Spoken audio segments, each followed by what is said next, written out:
OK, let's do it. Oh, c'est français.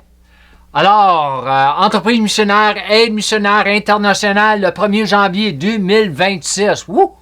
On arrive à la fin des temps. J'ai hâte d'avoir Jésus. J'ai hâte de voir Jésus. J'ai hâte de voir ma mère, mon père, ma soeur. Encore, article le plus récente.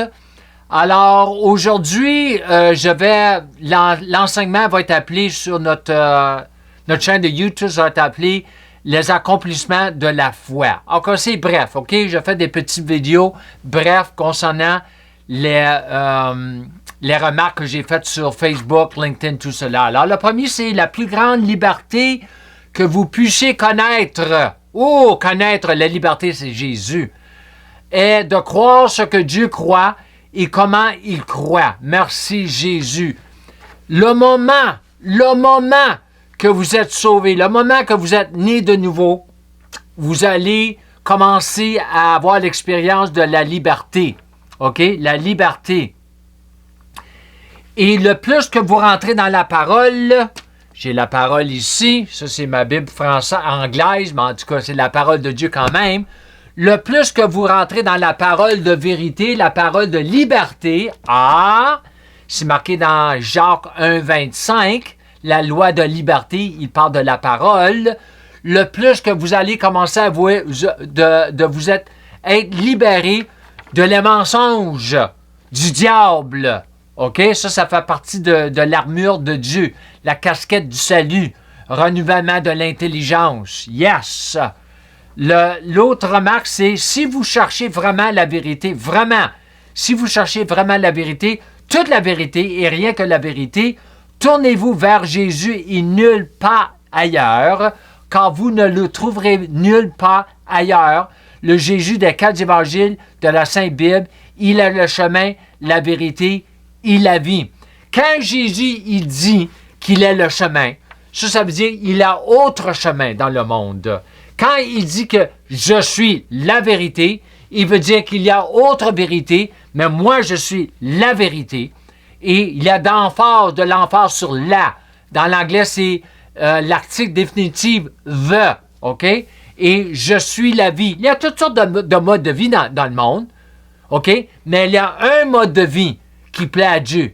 OK? Et c'est Jésus, son mode. OK? De vie. OK? Marcher comme Jésus marchait. Ça nous appartient en Christ. La Sainte Bible, la parole de Dieu, aussi appelée les Écritures saintes, est le livre de la vérité.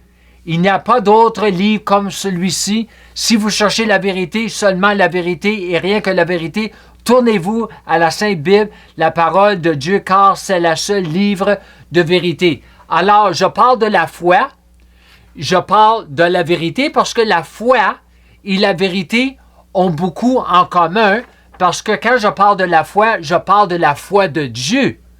Et quand je parle de la vérité, je parle de la vérité de Dieu. Et nous mettons notre foi dans la vérité. OK? Parce que la parole, c'est la parole de vérité. Alors, chaque fois que Dieu nous enseigne de marcher par la foi, il veut dire de marcher ce que Dieu croit. Et ce que Dieu croit, c'est la vérité. Parce qu'il est la vérité. Alléluia! Plus vous persistez dans l'incrédulité, les croyances erronées et l'ignorance, plus que vous éloignez de Dieu et vous vous rapprochez des idoles de ce monde et le Dieu de ce monde, tombant ainsi dans un piège. Parce que Dieu travaille avec la foi. Ce que Dieu croit, pas ce que le monde croit, pas ce que le diable croit. Le diable a sa propre foi. Oh yeah! Le monde a leur propre foi. Il y a toutes sortes de foi dans le monde. Toutes sortes de foi. Il y a toutes sortes de religions, toutes sortes de foi. OK, la foi des anglicans, la foi des catholiques, la foi des presbytériens, la foi des musulmans, la foi des juifs. Mais il y a une foi qui sauve. Hein? Il y a une foi qui guérit. C'est dans la parole de vérité. OK? Concernant Jésus, tout ce qu'il a accompli pour nous à la croix. Et tout ce que Dieu nous a donné auparavant dans le jardin.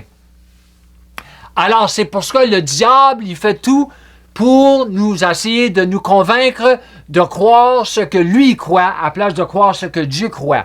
Parce que quand nous croyons ce que lui croit, nous nous tournons contre Dieu. Nous ne savons pas, nous sommes dans l'ignorance et nous approchons au diable, le Dieu de ce monde, petit G. Très dangereux, super dangereux. Chaque être humain a déjà été sauvé et guéri par la croix. Il lui reste donc à croire en ce qui a été accompli pour lui par la croix. Il faut savoir ce qui s'est passé à la croix. OK?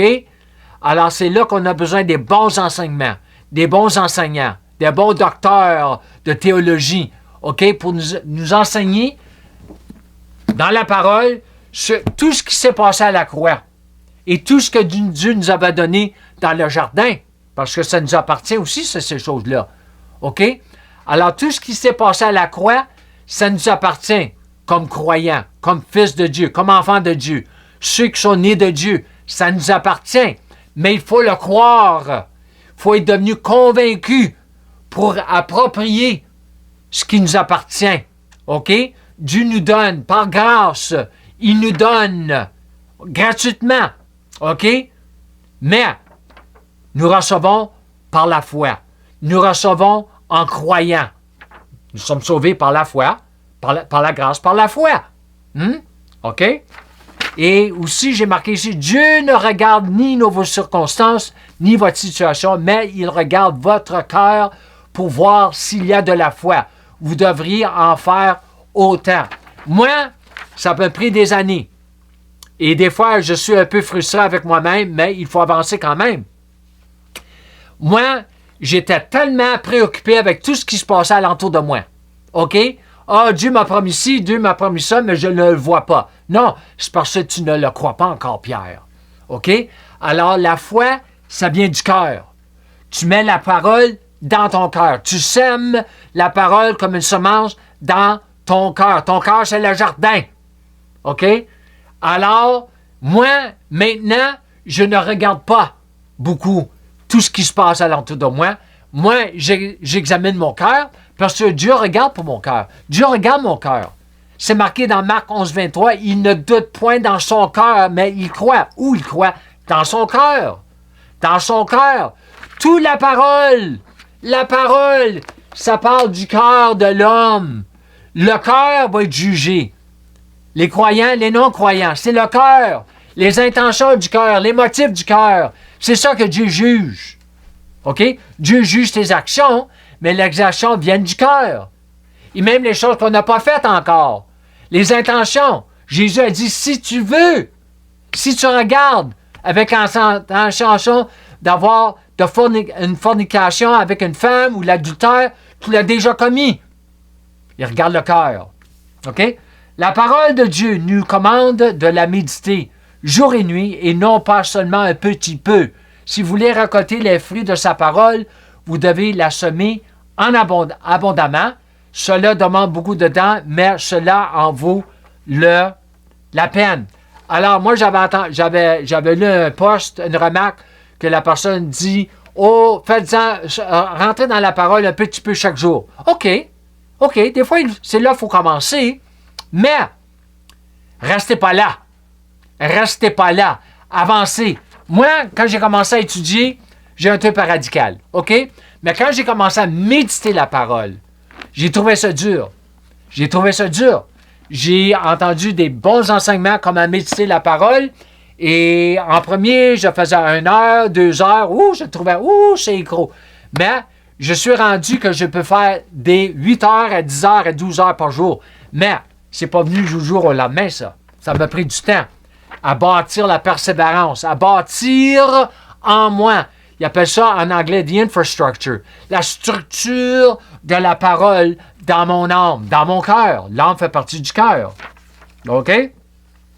Par la foi, vous pouvez mettre à l'œuvre vos 2 plus grands alliés, le Saint-Esprit et les anges, les saints anges de Dieu, dans le monde invisible et le monde visible.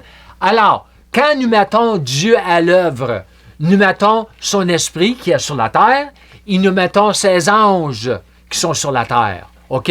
Nous les mettons à l'œuvre par la promesse, par la parole de Dieu, par notre foi, dans l'invisible, premièrement. Parce que c'est là, ils sont des êtres invisibles. Ils travaillent dans l'invisible, mais éventuellement, ça va être le visible. Ça va affecter le visible. OK? C'est ça qu'on veut. OK? Un moment, tu es malade, un moment, tu as le cancer, et parce qu'à travers la parole, la croyance dans la parole, tout d'un coup, tu es guéri. Ça a affecté le visible. Et même les promesses. Dieu t'a donné une promesse, des promesses concernant des automobiles, de l'argent, tout cela. Un moment, tu n'as pas, et tout d'un coup, ça apparaît dans ta vie d'une manière ou d'une autre. Je n'ai pas le temps pour rentrer dans les détails pour cela. Parce que tout le monde est différent quand même. OK? Qu'est-ce qui marche pour moi? La manière que Dieu agit dans ma vie, c'est par la foi, mais comment Dieu agit avec ses promesses, ça peut être différent avec chacun de vous. Ça peut être. Des fois, il y a des choses qui sont il y a similarités, mais souvent, c'est différent. Alors, tu ne peux pas t'accrocher à la foi d'une personne. Il faut que tu t'accroches à la parole, puis qu'est-ce que l'Esprit Saint te dit. OK? Alors, mon dernier ici, c'est tant que vous parlez, agissez, pensez et croyez comme le monde en tant que nouvelle création, vous êtes brisés et dysfonctionnels. Nous n'avons pas d'affaire à parler comme le monde, comme une nouvelle création. On ne fait plus partie du monde. Nous sommes dans le monde, mais nous ne sommes pas partie du monde. Alors, nous ne faisons plus partie de l'ancienne création.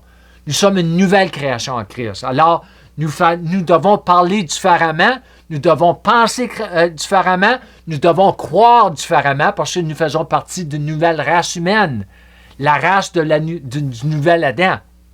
Alors, c'est là que Dieu nous a donné sa parole. Dieu nous a donné sa parole pour la croire et pour la parler, pour la confesser. OK? C'est ça. C'est comme ça que tu sèmes la parole. OK? C'est comme ça qu'on a appris nos ABC, nos 1 plus 1, 2 plus 2, 3 plus 2, tout cela, les multiplications, divisions, tout cela, en les répétant. OK? C'est comme ça rentre en nous. C'est comme ça qu'on devient convaincu, pleinement convaincu. Romains 4, 21. Moi, je me sers beaucoup de Romains 4, 21 parce que c'est ça que le Seigneur s'est servi pour m'enseigner vraiment fort sur la foi. OK? Comme Abraham, il est devenu convaincu, pleinement convaincu, que Dieu était capable d'accomplir ce qu'il lui avait promis. OK? Alors, je pense que j'ai fini et je vous laisse avec tout cela. Et comme je finis toujours mes enseignements, je vous encourage de marcher dans la plénitude de votre filiation en apprenant à marcher dans la plénitude de la grâce de Dieu et de la foi de Dieu. Shalom et Amen.